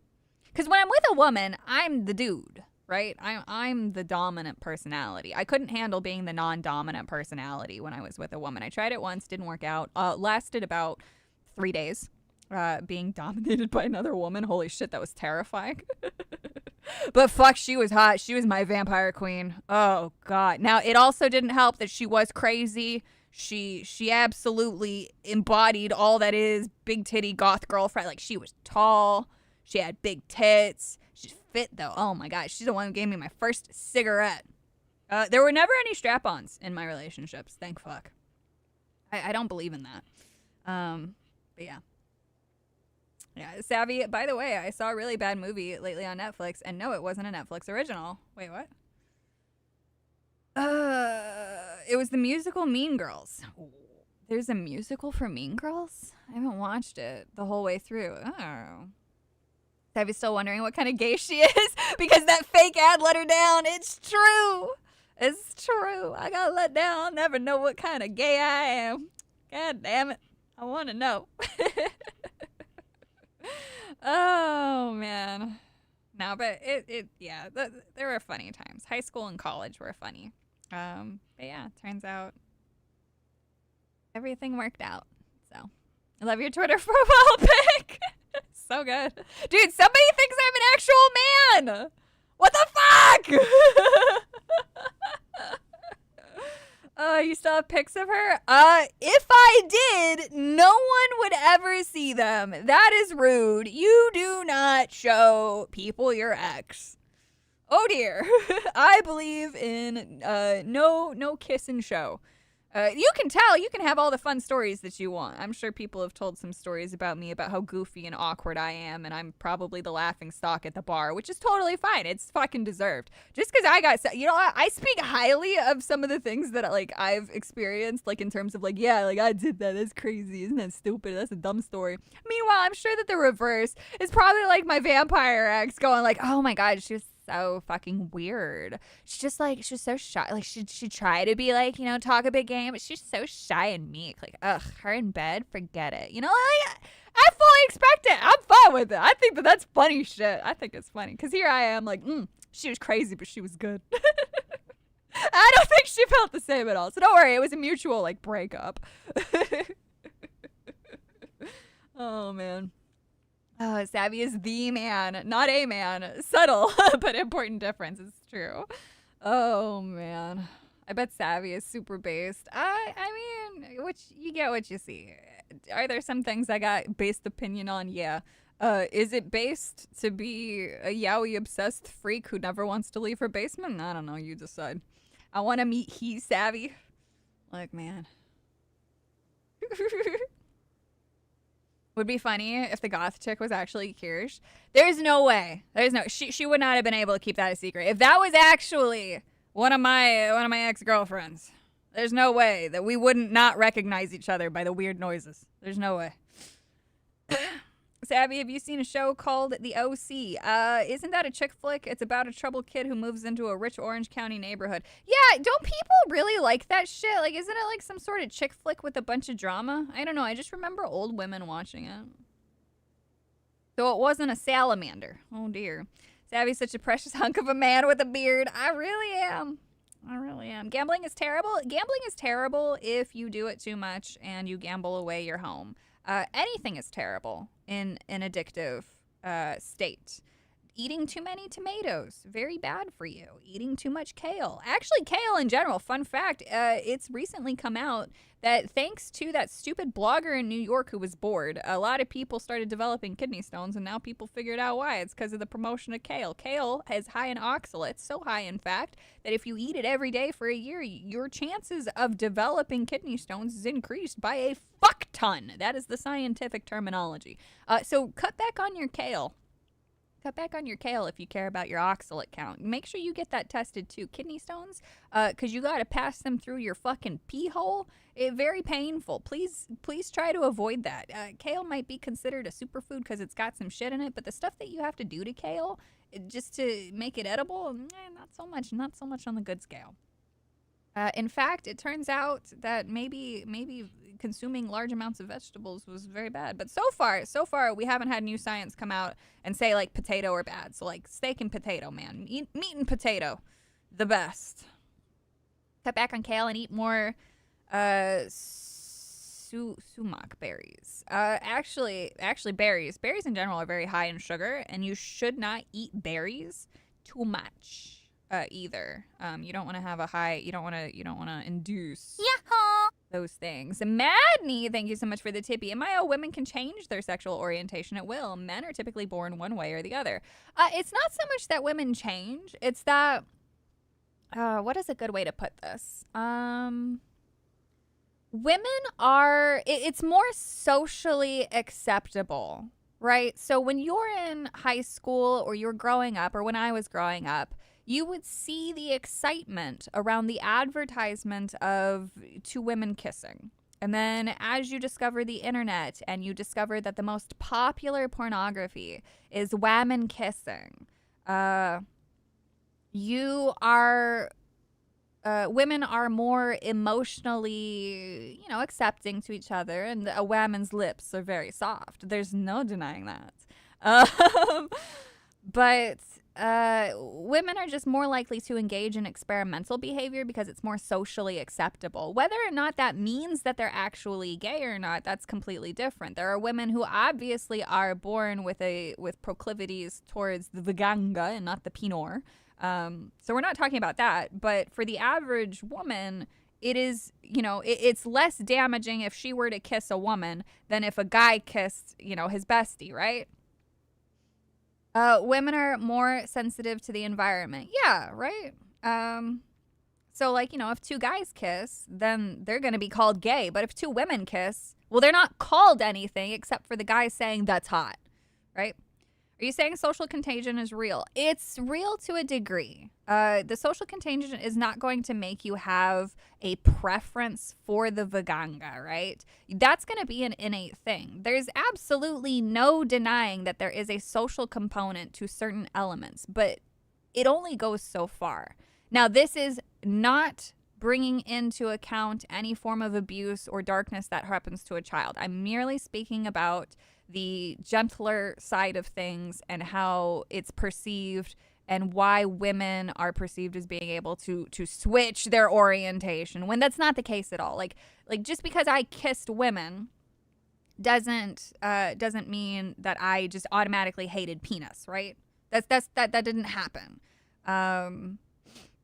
I wanted to kiss whammons. I wanted to kiss whammons the same way that I wanted to kiss man, because that is just who I am. I am just, I used to have jokes. I used to have a lot of jokes. One, I'm bisexual because I was too stupid to distinguish sexual dimorphism, right? That's just the funny. It doesn't mean anything. And then the other one is, the other joke was that I'm a greedy bastard. Why would I cut myself off from 50% of the love in the world, right? So, being bisexual is different than being somebody who's willing to experiment or kiss somebody while you're drunk, which is different than having a preference for one or the other. All of those things. The fact that one can be emotionally attracted makes things easier, savvy compared to men, though. Exactly. Yeah. So women have an easier time latching emotionally too with people. I think that's also like a thing with it. It's easier to trade emotions. It's also easier to say, oh, those emotions didn't mean anything too. But yeah, guy's body is ugly, a woman's body is a piece of artwork, two women together is a masterpiece. Wink, wink. Yeah, exactly. So like, I like yaoi, but it's not about, oh boy, we're 20 minutes past. I was so proud of myself because I was keeping it to an hour, but now we're going to really dissect this, and I'm going to have to use anecdotal evidence to explain my points, to explain why I think certain things. So when I'm engaging in my observations of yaoi, keep in mind everything for me is 2D. So when I shift this over to 3D, it's going to get really weird. I'm not watching it because I want to look at the bodies specifically. When you're watching two women kiss, and this is now in the real world, like you said, the woman's body is a work of art. A woman's breasts and her curves and her hips, they're all very aesthetically pleasing. I think we can all agree that a penis is not necessarily the most attractive thing in the world. Balls are not attractive. I'm sorry, guys. We've all been there. And so the idea of two breasts on women, big boobed women, coming together and squishing their tits together, that's appealing. You have soft, warm masses of flesh coming together and creating these beautiful curves, these squishiness, and you can just like you can imagine your face between the titties and you're in heaven, right? Now, if you try to say, "Oh, I'm going to have these two now real men come together and have their balls touch in the same way." Well, that's nobody's showing up, right? Like nobody's there. Nobody's denying the fact that maybe they like each other. We're not talking about how people care. We're just saying aesthetically pleasing. What is aesthetically pleasing? A man's fitness and independent body, it can be appreciated. But nobody's looking at his penis and his nutsack as the beauty, right? Even a woman who works on herself and maybe she's very sculpted, the muscles are often overlooked because you're just looking at the curves. You're looking at the totality of her, of the silhouette. With a man, you're paying attention to the details. This is just how that happens, right? Double the booba, double the fun. Exactly. I think bi people have it in the best in the threesome. Actually, there's another dynamic to explore with that, and I'll tell you why it's not so simple. I've had threesomes and I've had a bed full of women before too, and it's not actually as enjoyable as some people think. But yeah, look at the buns on that. Yeah, you must work out. I mean, don't get me wrong. When you objectify, objectification happens in both senses. I'm not saying that objectification isn't happening. It's that it's happening in different ways. Right? I mean, men aren't that beautiful. Men can absolutely be beautiful, but the elements of beauty in a man are observed and appreciated differently than that of a woman. We're getting away from faces. Obviously, a man can have a beautiful face just like a woman can have a beautiful face. And we're looking specifically at the overall anatomy. And when it comes to overall anatomy, you're paying attention to the silhouette of the woman and the 2 points on the woman, which is the breast and the vaganga. And then with the man, you're paying more so attention to the strength and the hard work that he puts into himself. You're paying attention to sculpted abs, which comes back to the element of how much work he put into himself. With a woman, you want somebody who's soft because you're biologically hardwired to look for a mate, and so our perceived elements of attraction for females lies in their breasts and their hips and, then their face. I don't care what anybody says. We're all animals at the end of the day. We are all hungry for the sexies because that's what we are programmed to do. It just is what it is. Now, I like abs on men and women. Yes, you can like it. But statistically speaking, and the way that the eye flows over each body is very different. You can like abs on a woman, but you're gonna look at her titties too. Not sure I agree with this logic. There is a natural attraction to the opposite sex. Basically, women crave penis. Right, but I'm not looking at a penis to decide whether or not the man has the man has attractiveness. And you know what? We'll break this down even more. The reason why is because the man is always fertile. A woman is not always fertile. I know that the penis statistically should always work on a man. I don't need to be concerned about the man. The man's penis is just a delivery mechanism for the fluids that rest inside his balls, right? Whereas with a woman, there's a lot more going on when you consider the mate. So large breasts are perceived, regardless of the facts, large breasts are perceived as being more fertile. Hips being wider is much safer for bearing children. So there is a big difference in that. So you can like things, but it is actually our biology that defines why we look at certain elements differently, right? So, the man, I don't need his penor to look a certain way. It doesn't have to be a certain side. This is oddly both strictly clinical and not. Yeah, exactly, because I'm trying to water it down a shit ton, but from everything that I've read and from everything that I understand about biology and the way that animals mate and humans are animals, this is kind of like where it's at, and it's just like a retard's way of explaining it. Me being the retard, of course. So yeah. But to bring it up now to the threesome comment, Threesomes are tricky. Threesomes are very tricky. If it's a threesome involving two women, you have to be very careful. Everybody's personality must fit into a certain puzzle slot. If you have two dominant females, that's okay, so long as the third is very submissive and fine with it. But you have to be very careful. It is a song and dance. Now, if you have threesomes with men, I have never had a threesome with two men. I would never do that. Despite being bi, and I could, and the reason why, here's the reason why. If I had a threesome with men, I could not be the one in the middle. I think that is shitty. I enjoy watching that in my 2D goodness, but if you're going to have, or if I'm going to have a threesome with two men, or if I was ever going to at any point in my life, the guys would have to be into each other, and that's harder to find. So finding a bisexual man who's willing to be in the middle, very difficult. But that comes down to everybody's personal thing. But yeah, anyway, trying to manage people in your bed, so I was the dominant one in the group of women that were in my bed, and managing that was so fucking exhausting. And I was just like, God damn, you two fucking get on each other. I'll go over here. Fuck you. And then everybody comes together. It's just tiring, right? Those things are so unrealistic. Like, you have to really be a hyper codependent individual to be okay with that shit. It is. Yeah, herding cats is a good way to put it.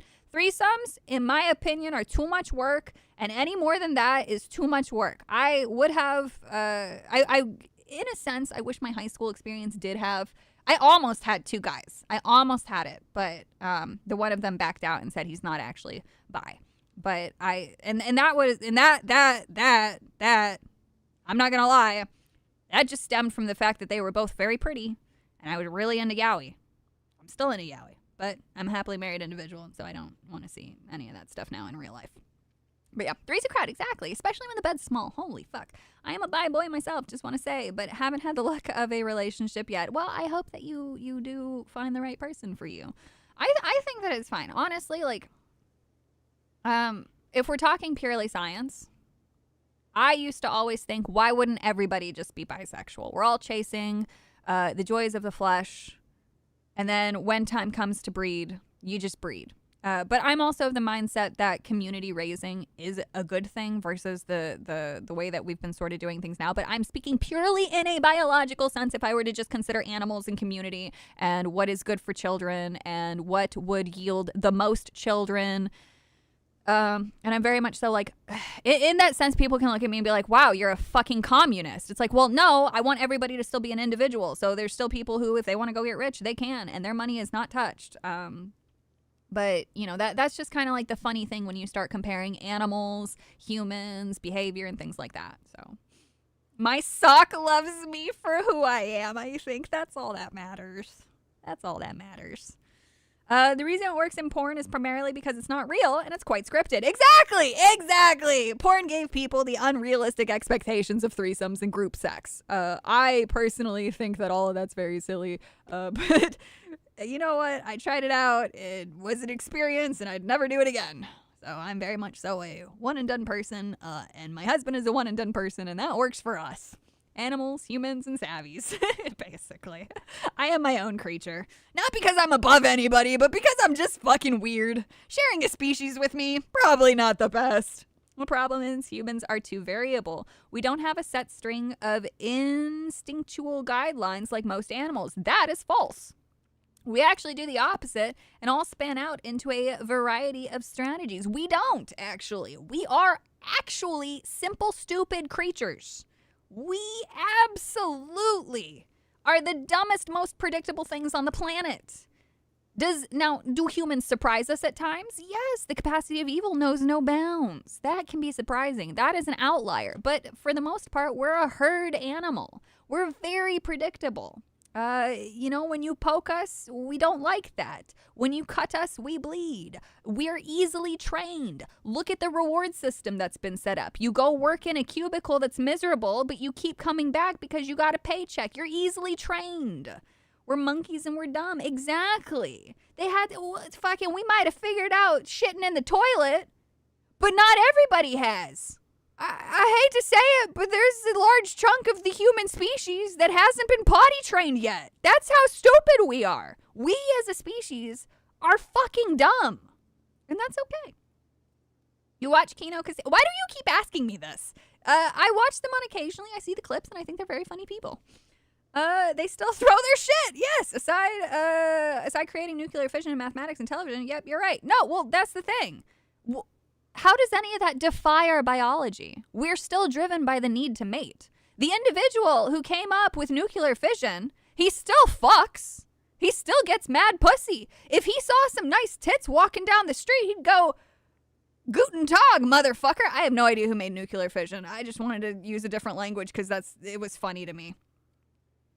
But yeah, you know, just because we make math, all right. So we had a couple dudes who were smart.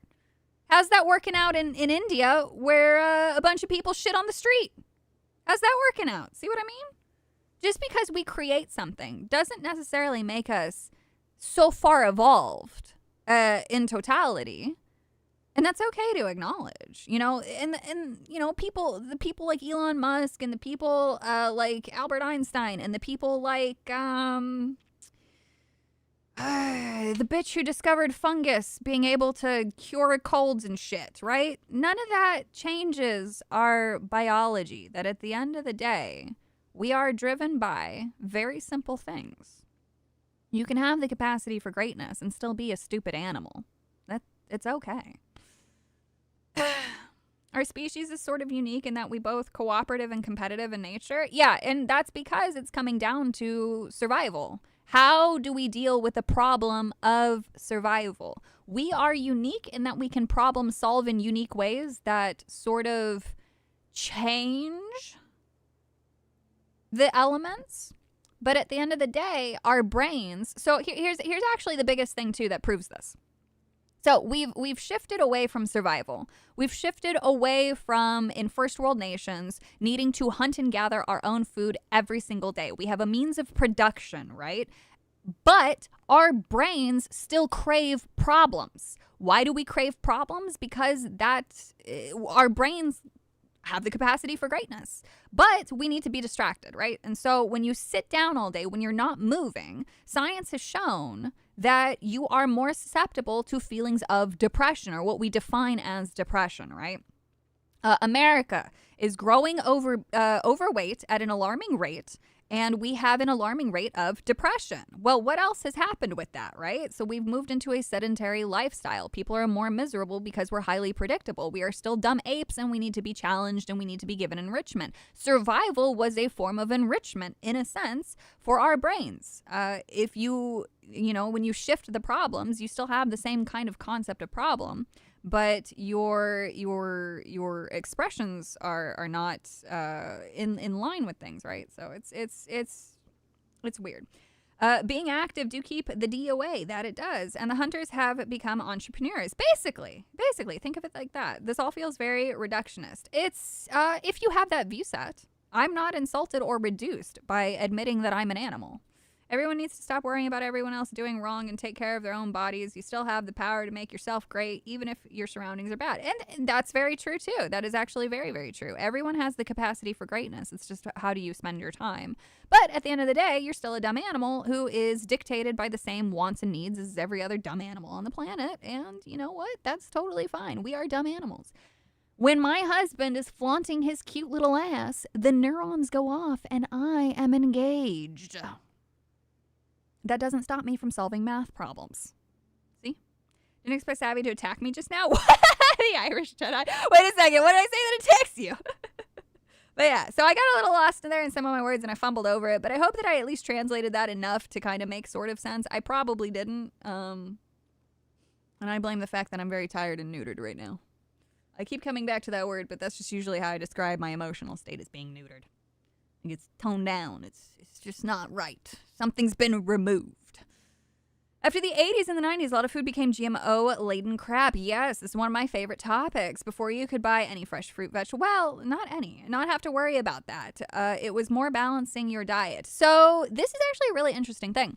A lot of the stuff that you buy, say from Walmart or the bulk goods, all of those plants, like you said, are GMO. GMO doesn't necessarily just mean chemical interactions. It's actually the concept of eugenics in plants as well. If you're breeding specifically to create a new type of tomato, for instance, that is more prolific, like the ones sold at the store, that is a form of being a GMO. Now, these varieties, they are picked so early as well and then covered with some sort of substance to help with the preservation, but they lack a lot of the nutrients than if you were to grow your own things. So even if you think that you're eating healthy by trying to pick out the good stuff at Walmart, for instance, or we could apply this to Whole Foods or anywhere else, pick your grocery store of choosing. The varieties that are grown there are already so vastly different from what an original tomato actually is.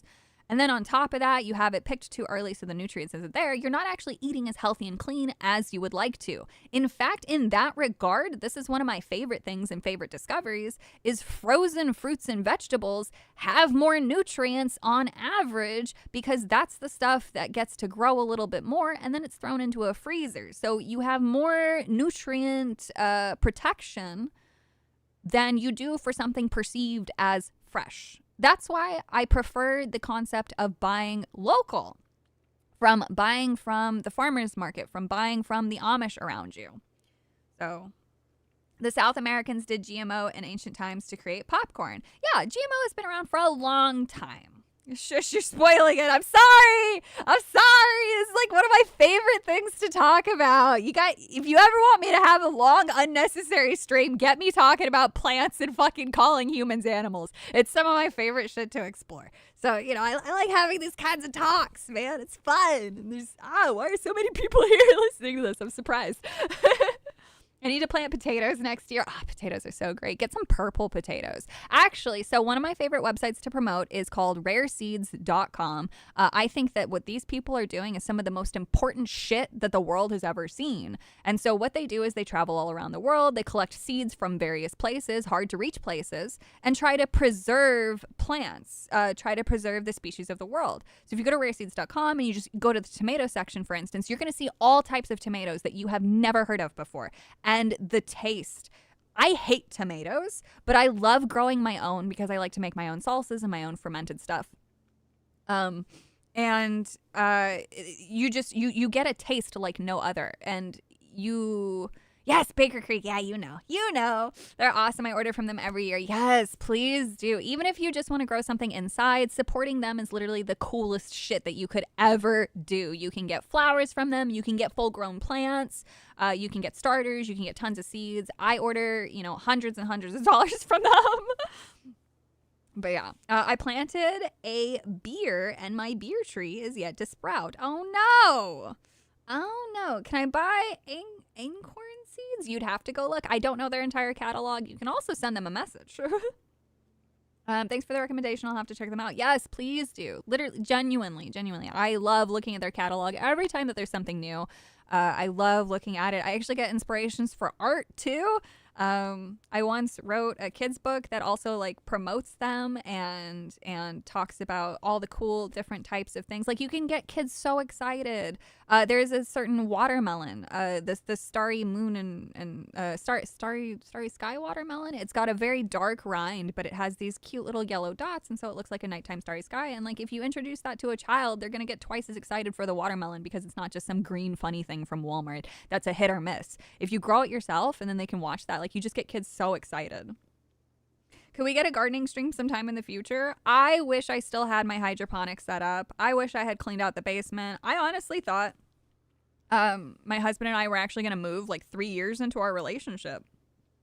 But then, the pandemic happened and everything changed, and we were just constantly waiting to see what was going to happen with the housing market because we thought we were going to find something. We never did.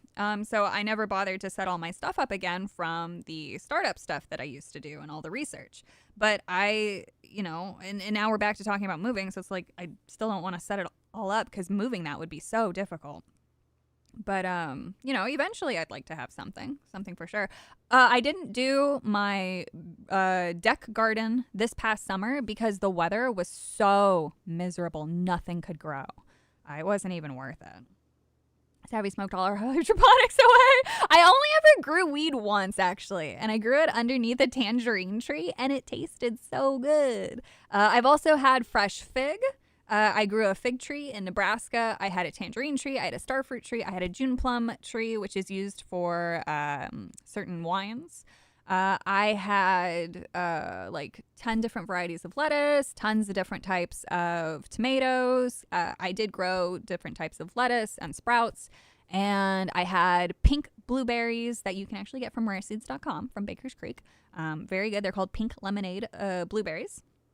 They're very, very cool. My starfruit tree was very, very prolific, but also very difficult to make bloom. So, yes, Sabby, you can smoke a strawberry. You can smoke a lot of things. I've actually smoked lavender, like real lavender that I grow myself. You can do it. Ask your doctor. That's not medical advice, obviously. Or, research it yourself. Make sure that if you have lung problems that you adhere for that or whatever. But, yeah. Real strawberries are pretty bland compared to the artificial flavor. Well, that's because you've never had a real strawberry then. That's crazy. Fun fact, there's actually different types of strawberries too. One of my favorite types of strawberries is called an alpine strawberry, and it's this white creamy version that actually has a slightly more acidic taste to it because it grows in higher altitudes, I guess. But it has like a hint of pineapple to it. Very tasty. With the air fryer, you can make jerky in like 2 to 3 hours now. Yes, jerky is so much fun to make. Oh, back when I would go to TwitchCons, I was the jerky mom because I would always have snacks. I was a streamer mom. I was a crazy lunatic on stream, but like all my friends just knew me as the caretaker. I had all sorts of hangover cures. I had all of the drink mixes with the electrolytes. I had the jerky, the homemade jerkies and stuff like that. Yeah. It's just infusing strawberries with weed. Real strawberry too sour for my taste. That's why I love real strawberries, because it's so different from the flavoring. You get sweet strawberries with seasonal varieties. Yes. There are seasonal. There are definitely red ones that are much more sweeter, but there are some soury ones that kind of like berry sourness. But I like that. No V8. That was my hangover dose. Too much sugar. I went with coconut water. It was more hydrating. I'm not here to judge, but I am here to judge. That's totally fine. But yeah, so that's that. I just love plants, man. There's so many amazing plants out there. There are things that, I think that if I were a religious individual, or if I was somebody seeking out religious confirmation, like the fact that there's so many plants that can handle so many ailments, like that's a design. That's intelligent design right there, right? I just, I'm so amazed by it. You can literally learn so much every single day and still not know everything. I still discover new types of plants that other people have been using for, centuries. Even just looking at Chinese plants and medicines and things like that, and all the things that they get to eat and have access to. I'm so jealous. Like I want to travel the world just for the plants. So, I think that that's really cool. Look at how they're ruining watermelons by buying them in stores unless you buy a small one. Yeah, they do change it.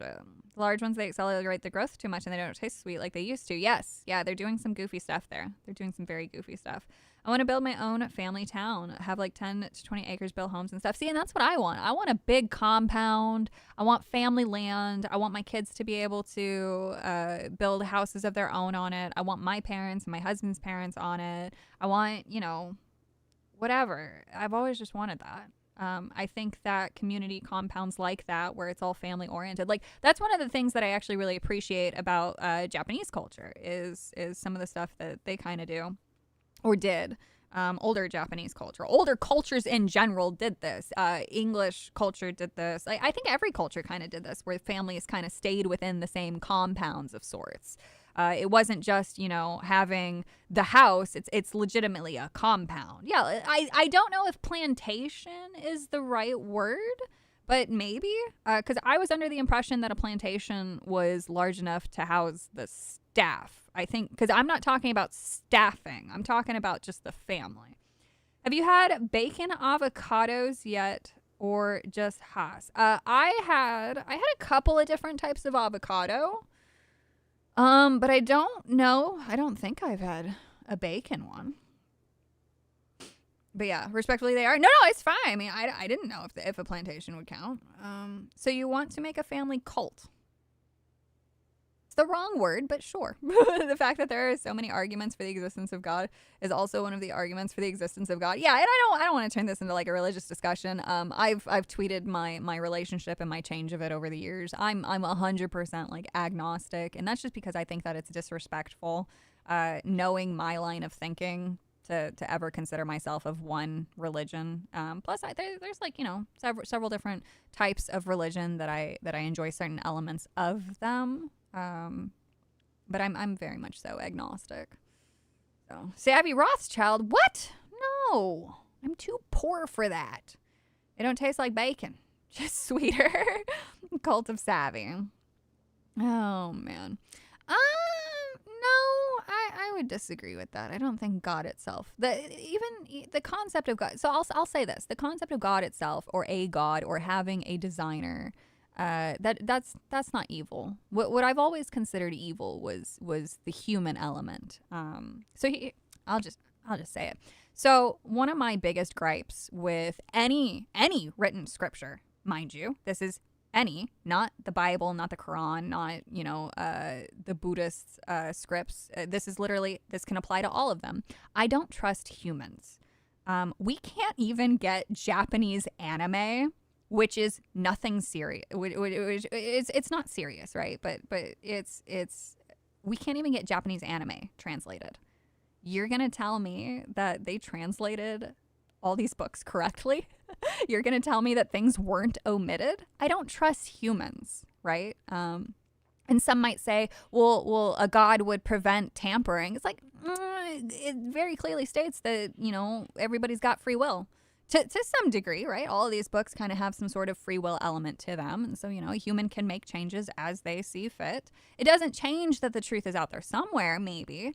But I just don't trust humans. And so I would always have doubts and questions, and I do. And then the other element to it, to me, is, well, if there is a start, that means something had to, you know, come before it to start the start. So what is that? And so to me, because I will perpetually always have that thought, I find it disrespectful for me to even classify myself as anything other than agnostic. Because I will just always have that thought.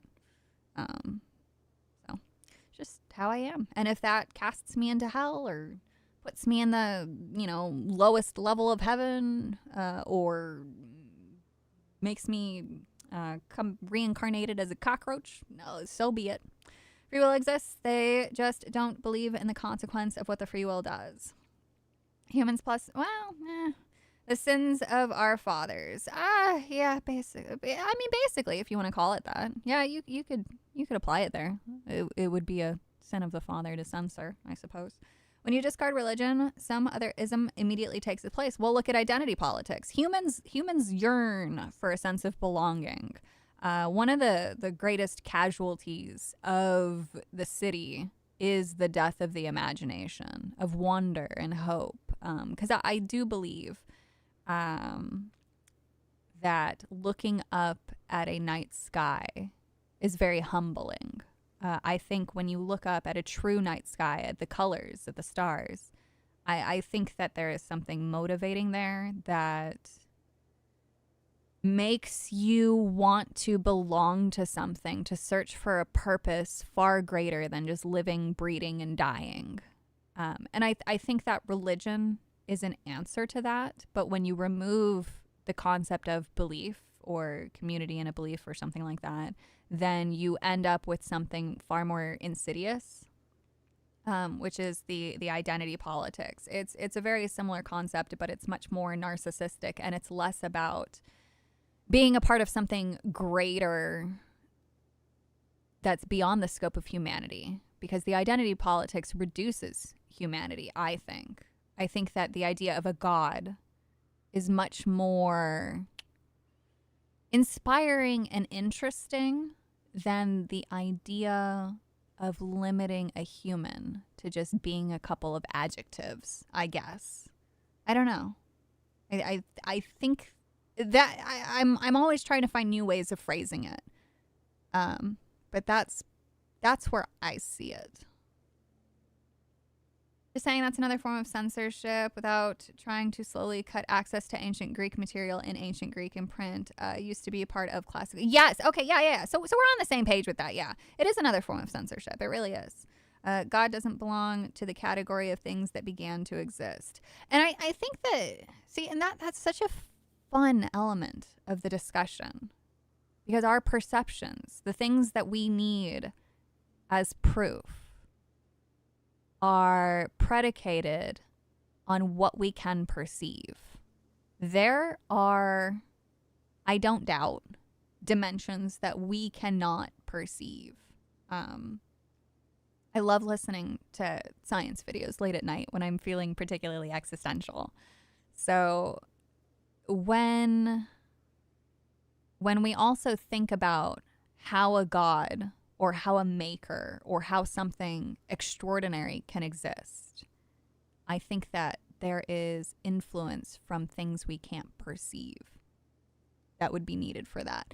And if I'm not mistaken, there only in recent times, and I use recent loosely, don't think recent as in like a week ago, think of like recent as in just our written history, but there have been discussions about the way that time and gravity interact. I forgot the equation, and I forgot who did it. This is the problem with watching things late at night. I'm going to have to go back and find it now.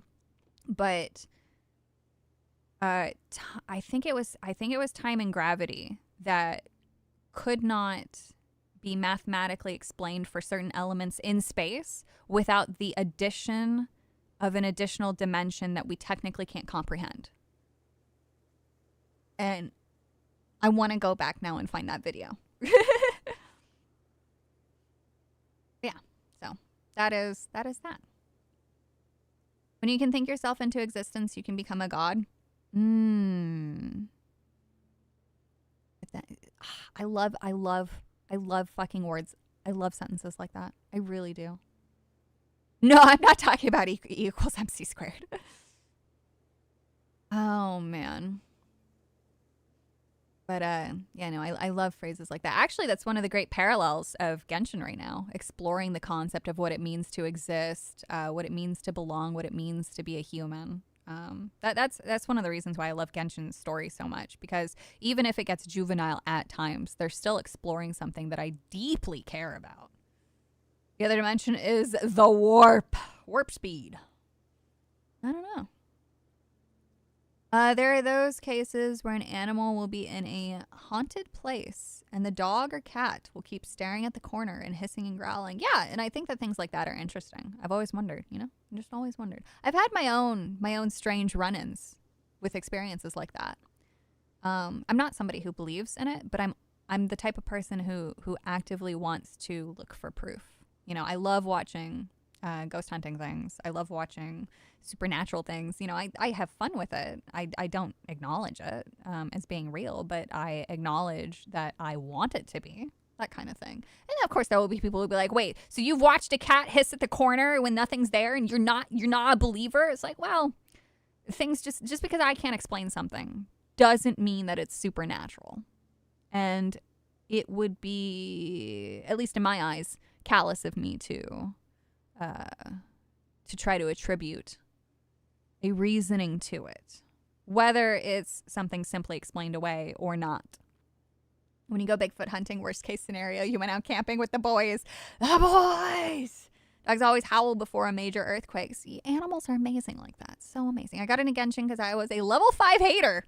Holy shit. But the only thing that made me got into Genshin was thanks to the lore and characters. One of them was Sino. I think that is so funny that Sino is the reason why. He's a good character.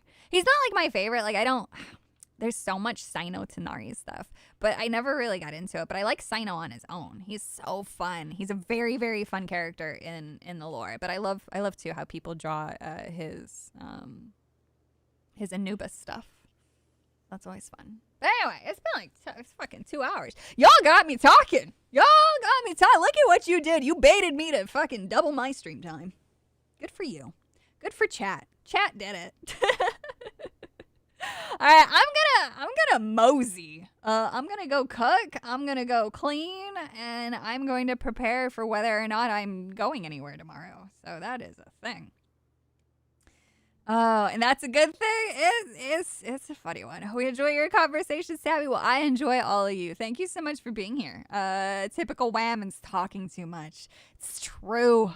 If there was ever any doubt about me being a Whammon, just get me started on plants, and you'd be like, nope, that's a Whammon. I hope that today was fun. It was fun for me. It was nice to talk about things that are like right at the core of my fucking heart there. So y'all have a fantastic rest of your day. And I will see you all possibly again very soon.